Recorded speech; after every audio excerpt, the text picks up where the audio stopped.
What is going on, fam? Welcome back to the channel. So this is a different type of video obviously we're doing today. It's about my trailer. I have received thousands of messages over the years about, Jake, what is your trailer setup? And I said, you know what, it's finally time. I'm going to break down my full trailer rig because you guys know we all obviously put the Mustangs on the trailer pretty often, and when we go racing, if you guys are new here, make sure you tap in, check out all the previous videos I've done before, racing, drifting, all that sort of stuff. And yeah, this trailer might come in handy if you're watching this video. All right, so you guys might be wondering, Jake, what are you actually towing with? And this is my Ford Raptor. It is a 2022, and you guys might be wondering what the towing capacity is, and this is pretty much the main reason I went with that trailer setup, because the trailer only weighs 1,500 pounds, and most of you guys know that have F-150s or anything that know anything about towing. The Raptors are usually like, they don't tow as much as the regular F-150s. That's obviously from the off-road suspension, small tiny wheels, and obviously big tires that are balloony and make it feel super floaty. But usually when I'm towing, I do pump up the tires a little bit harder. I think I put them right at 40 cold, and that is for fuel mileage. Helps out, picks about like 1 or 2 when you pump up the tires a little bit, and also it feels better on the highway when it's a lot stiffer and it holds the weight much better. That's what I do, and I've always done that, and the truck's been fine. It's drove phenomenal, so keep that in mind when you're towing. Tire pressure is one of the major things you have to worry about, but that is another reason I went with this trailer, because this trailer is super light for a trailer. It is only weighing 1,500 pounds. Once we're going to get the truck down there and we're going to hook it up, pull it up all the way up here, I'm going to show you guys it, and I'm even show you how one of the cars gets up on the trailer. But I wanted to mention, the trailer is only 1,500 pounds, like I was saying. Cars are around 4,000. That's about 43. The Shelby's around like 45 with me in it, roughly. So with the trailer and with everything loaded down, we're at like 5,000, 55, maybe with all my tools and stuff, around 6,000 pounds. So that leaves me around like 22 to 2,500 pounds, give or take, of extra weight, and that usually puts me perfect in the green for towing with the Ford Raptor. So let's go hook up the trailer, and I'm gonna show you guys and give you the full breakdown, measurements, and everything you need to see about my trailer.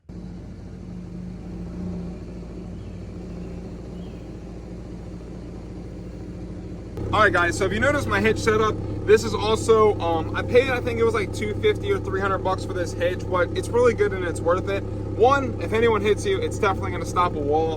But number two is also there's a gauge on the other side I can show you. So I usually, when I go trailering, I'm always by myself, and kind of you want to make sure the weight in the trailer and the car, everything's even. So there's actually a gauge on the other side of the hitch that will tell you properly if it is in like the perfect amount of tongue weight. So your vehicle, whatever you have, truck, Ford, Chevy, Dodge, whatever you're towing with is going to stay perfectly balanced, and it'll let you know if the car needs to go back a little more or up a little forward. So it's definitely helped out. The hitch has been good. I've had the hitch for about, I want to say 4 or 5 years now. It's been working fine. I mean, nothing can really go wrong with it, but I've had it on multiple trucks and it's been flawless. All right, so something you guys might want to know before I'm hooking it up, and I'm not going very far with this, so I'm not going to do the full proper hookup and everything. So in case you guys see that, don't freak out. But I want to give you guys this tip because it could save your life or save someone else on the highway. So if you are trailering, make sure you always cross these chains. Always cross them. You want them to have that X. You want there to be an X kind of directly below the middle, just in case this thing falls, it won't hit the ground. If you have that X already there, it's gonna fall, and the tip of the trailer is gonna catch that X, so it's not gonna slam into the ground. Because if I just take these and I hook these straight up, the chains are pretty much on the ground. The chains are gonna be pretty much dragging. So if I hook it, you can even also twist the chains a little bit. I was told, even by some of my guys that follow me that are truck drivers, they said, Jake, twist the chains is a little better, and then you just obviously hook it up to the opposing side, just like that.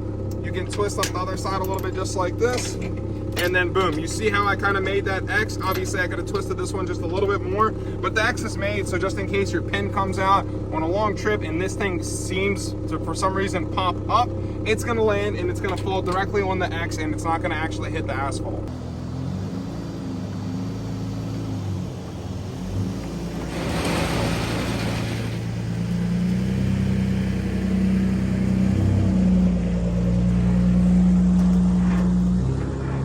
Alrighty, boys, I cannot remember the exact measurements of this trailer to save my life, to be completely honest with you. I was going to say 25 foot, but you're looking at a 23 foot long trailer. I just measured every little square inch of this from the back all the way to the front, tippy front right here, right where the windscreen is. That is 20 feet exactly, and this is 23 and like a few inches. So you could just round up. I think they classify it as a 24-foot long trailer, and obviously this is full aluminum, 1,500 pounds. I think the axles we went with were pretty strong. I think it's good up to like 8,000 pound towing capacity for the trailer itself. We did get this a few years ago. Obviously you can see it does look a little weathered. I've power washed it numerous amount of times with Simple Green, but for some reason the aluminum, it holds up pretty well. It's better than obviously all the steel trailers, because I've had previous steel trailers before, and the rust, and they just look honestly disgusting. I want to say we're going on about maybe 6 years with this trailer, and overall we haven't had a single issue with it. Everything has been perfect. Really not much to go wrong with the trailer, honestly, but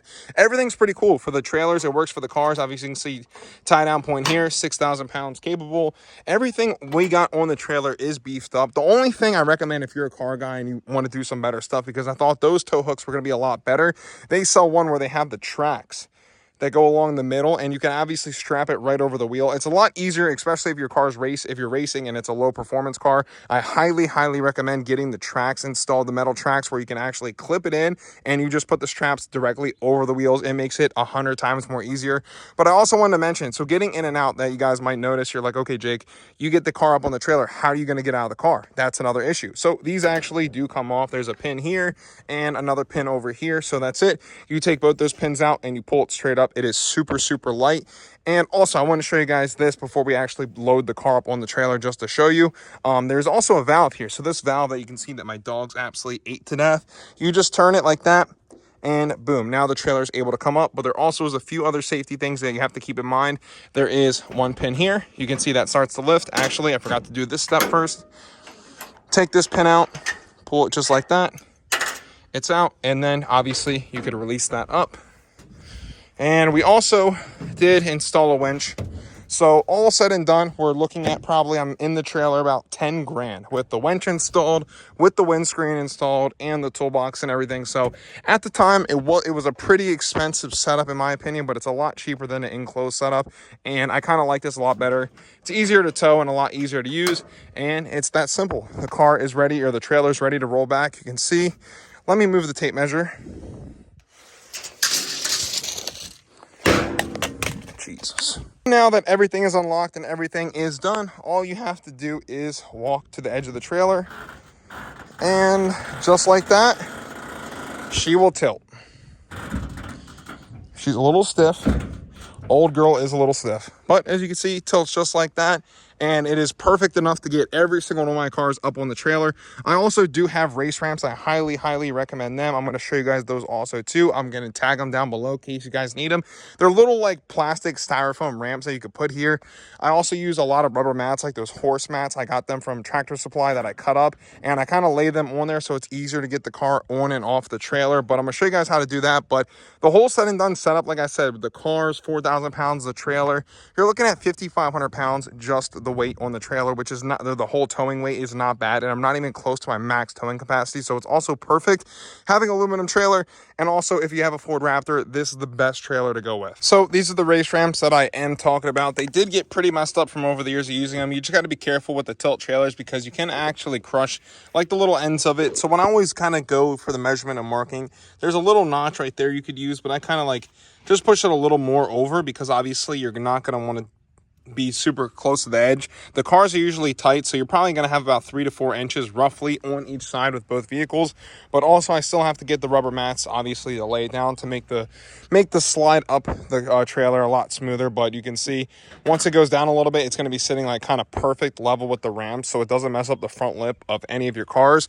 And also the fender is removed now. You can see trailer just needs to be washed again. When it sits a lot, it gets cruddy, and you can see that kind of rusting out right there. I might have to change those out too so they don't go bad. But yeah, you can see that's where it sits, and there is the holder there for it. And there's also the other holder there, the little bracket. So it's a pretty nice thing. There's really not much that could fail to the trailer. And you can see once it's tilted up, we also put this really super thick piece of metal, obviously, so nothing will bend. We've used this winch numerous amount of times. These bolts are stupid thick. I forget the exact rating that this was actually rated for, because we got this done from a welder, and it's worked phenomenal. It's been awesome. It's did my Fox body a bunch of times when that thing's broke. But yeah, you can guys get a look at the setup underneath. It's pretty simple, nothing crazy, but everything works. It does the job all the time. And also, yeah, pinching point, definitely wash your hands there. So yeah, let's go fire up the car and show you guys how to get this thing on the trailer properly and show you how it's done. And let me know if you guys like this trailer. I mean, I'm sweating my ass off out here. It is about 95 degrees. Getting you guys this trailer video officially.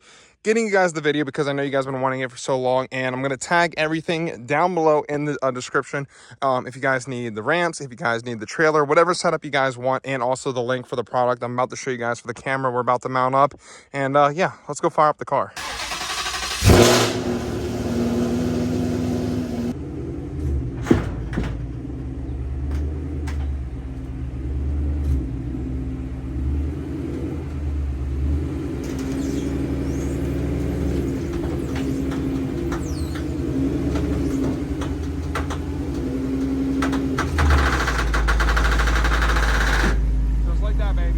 All right, guys, there you go. Apollo is on the trailer, and it's just like that. Super easy to get it done. But like I said, you just got to be careful. Make sure when you get out, you're up far enough so it doesn't tilt back. And yeah, the car will just lean back. But if it's obviously in parking in gear, you're not going to worry. But make sure when you get out, you always lock down immediately right away. And just be careful because obviously it could go back again. But there it is.